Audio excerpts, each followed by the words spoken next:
Hello mga madam, super init. Maayong buntag mga kaibigan. Welcome back to my YouTube channel. Update muna tayo kasi wala pa akong upload again. So ngayon ay araw ng Biyernes.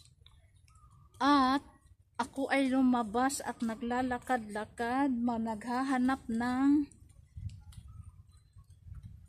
naghahanap ng malunggay at saka dahon ng saging, pero yung dahon ng saging ay pwede na yun sa susunod na lang. May malunggay po dito kasi kakaputol ako ng puno, pero kunti lang ba. Nagluto kasi ako ng sabaw tapos beef yung sahog, kaso lang wala ko ibang gulay. Tamad ako magpunta sa supermarket kasi alam niyo naman sobrang mahal, no? Dahil mayroon naman dito sa mga neighborhood ko, why not magkuha na lang ako doon sa kabilang kanto. Kasi doon sa kabilang kanto mga madam, mayroon po doong malaking puno ng malunggay na walang may-ari. Nasa labas na po siya ng kalsada, so puntahan ko na lang ngayon kahit sobrang init. Sakit sa mata, nakalimutan ko magdala ng sunglasses. At saka hindi po pwedeng bili lang ng bili kahit may pera ka. Ano lang, gusto ko lang makatipid talaga kasi alam niyo naman wala namang bintang malunggay doon sa mga tindahan. Yung ibang vegetable lang mayroon naman akong lemongrass na tanim doon, so okay na. At ibang purpose din ay magtingin din ako ng dahon ng saging kung mayroon, kasi bukas magkuha ako, babalik ako ulit kung mayroon. Kasi mayroon pong nag-o-order ng suman, so magluto po tayo ng suman ng Saturday ng gabi para or Sunday ng madaling araw, kasi may nag-order po. So busy na naman ako, na-distract na naman ako dito sa mangga guys. Ang daming mangga guys, pakuha ako mamaya dyan pag uwi. Maraming mangga yan, ang daming mangga so, pwede yan siya magkuha lang dyan sa labas kunti. Ayan, may mga saging dito mga madam, sa labas din siya labas ng bahay. Pero yung saging niya ay punit ba, napunit yung dahon. Mainit talaga kasi itong lugar na dito guys, sa kabila guys, sa kabila mababa yung mga bahay, tapos mainit kasi nasa ibabaw siya, elevated yung lupa. So malapit na ako doon sa may puno, so magkuha ako. So ganito lang talaga ako dito guys, kung anong ugali ko sa Pilipinas ganun ako, madiskarte talaga ako. Hindi naman kasi binibenta yung malunggay doon sa mga Chinese store ganun. Kasi yung mga Chinese dito guys, hindi po yun nila kilala yung malunggay natin. Hindi nila kilala na gulay yun. Pero may mga tanim dito sa labas ng mga bahay. Ayan parang walang dahon. Pero okay lang, magkuha rin ako. Isa rin sa purpose ko ay magkuha ako ng sanga. Sanga ba guys? Ano yung sanga? Sanga ng malunggay. Para itanim ko doon sa harap ng bahay, doon sa mini garden ko. Para yayabong po siya one day. At least mayroon akong sariling malunggay, so hindi na ako mangunguha. Masakit nga yung binti ko guys, pero tinitiis ko lang. Mawawala din to Hindi ako mabilis maglakad. Paika-ika ako Paika-ika ako maglakad Ayan may mga dahon. Ayan, isang malunggay yan, pero walang dahon. Doon tayo sa unahan. Indarihin ko kayo doon sa unahan guys, para putik pa naman dito kung saan may mga saging. Tingnan ko rin kasi ang saging kung marami pa ba ang dahon. May mga niyog dito kaso lang may mga lagas na niyog. Kaso lang walang anong tawag doon guys, walang kaguran. Ayan, pwede yan. Mga niyog na yan. Ito rin pwede gawing resting pin. Kaso lang, maraming niyog o nalalagas. Kaso lang, ano ba? Mahiya ako maghila-hila ng mga ano doon, mga walis tingting. Kung magawa ng walis tingting dyan o upo para dadalhin doon, ano na. Tapos na. Okay, dito na tayo banda. Ayan, may maraming malunggay dito. Magputo lang ako. May dala akong bag. Nilagyan ko ng kutsilyo. Ayan, magputol tayo ng malunggay dito, guys. Dito tayo. So, ilapag ko lang kayo dito banda.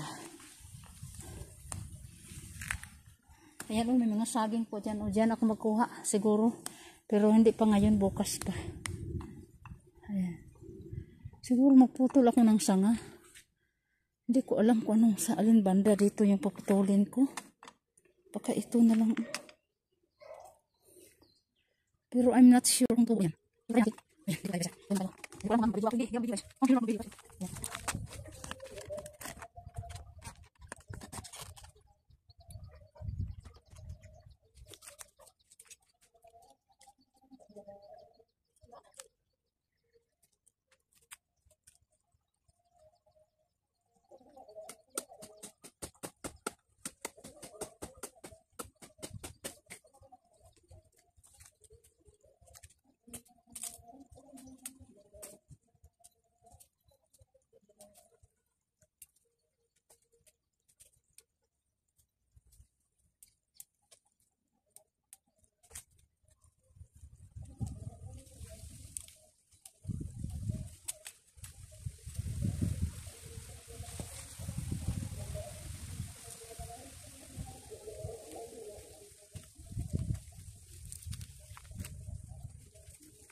So ayun na guys, nakakuha na ako. Daming lamok. Nakakuha na ako ng malunggay. Tapos dito ko nilagay. Nagkuha na rin ako ng sanga pang tanim. Sana mabuhay po ito. Pero dagdagan ko pa to doon. Kasi dito guys, masyadong mahaba yung masyadong matangkad yung ano ba, yung mga sanga. So nanghihinayang ako magputol. Pero yayabong pa man sana yun. Pero try ko lang muna itong ano. Kasi pag hindi naman siya tumubo, mayroon naman doon sa tabi ng daan. Malapit sa bahay lang din. Yung pinakita ko kanina na konti pa lang ang dahon. Kung sakaling hindi siya tumubo, okay lang. So, naglalakad na ako pauwi. Ay, nako. Napakasukal dito guys.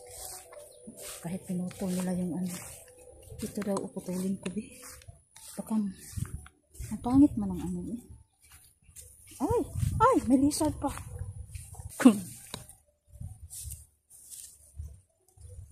So ito guys, dadalhin ko sa bahay ito guys. Itatanim ko doon. Malay natin, magtanim ako ng 2 puno. Baka isa sa kanila maging success sa pagtubo. So uwi na ako, maglalakad lang din ako pa uwi. Ayan, medyo mainit talaga kasi 11 o'clock na ngayon eh. Manguha pa ako ng mangga doon. Mag-abot lang ako ng mangga konti guys. Magkabot ng mangga konti ba. Mahirap magtira sa syudad guys kapag wala kang tanim. Ang hirap talaga. Buti na lang dito mga kapitbahay yung or sa labas ng mga daan-daan. May mga ganon. Pag na homesick ako, ganun yung ginagawa ko. Maglibot-libot ako, magtingin-tingin ng mga puno, ganyan. Tapos, tawag nito, manghingi. Wala naman ako mahingian kasi masyadong walang tao ba. Ang init talaga, grabe. Sakit sa balat. So pag hindi ako makakuha ng maraming dahon bukas, kasi medyo marami-rami din yung order. Bali 100 ringgit yung order bukas. Pag hindi, sana may binta. Sana mayroong bintang may bintang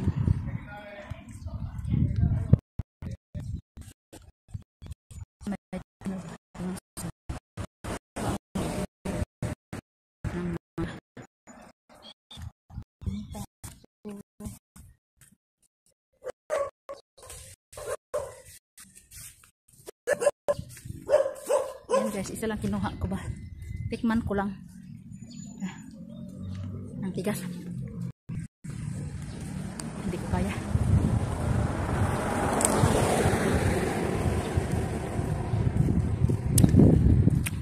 Asim. Maliliit pa kasi yung mga mangga nila. Kaya nga makunap. Ang daming patayang daga. Nadaanan.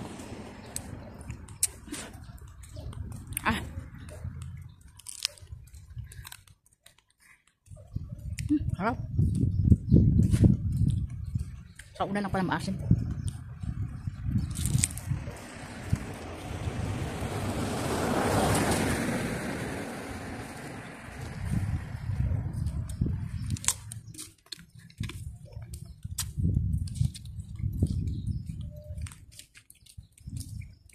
Naghanap ako dito ng bayabas. Wala mang bayabas. Walang puno ng bayabas kasi gusto ko maglaga ng dahon ng bayabas. Kapag nangangati yung mga barak mo, mag-ano ka lang. Maglaga ka ng dahon ng bayabas tapos yun ang ihugas. Dami.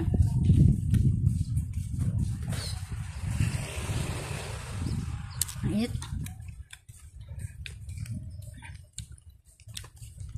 Ito yung dahon ng malunggay, katubo lang. Ayan. Ang cute tingnan.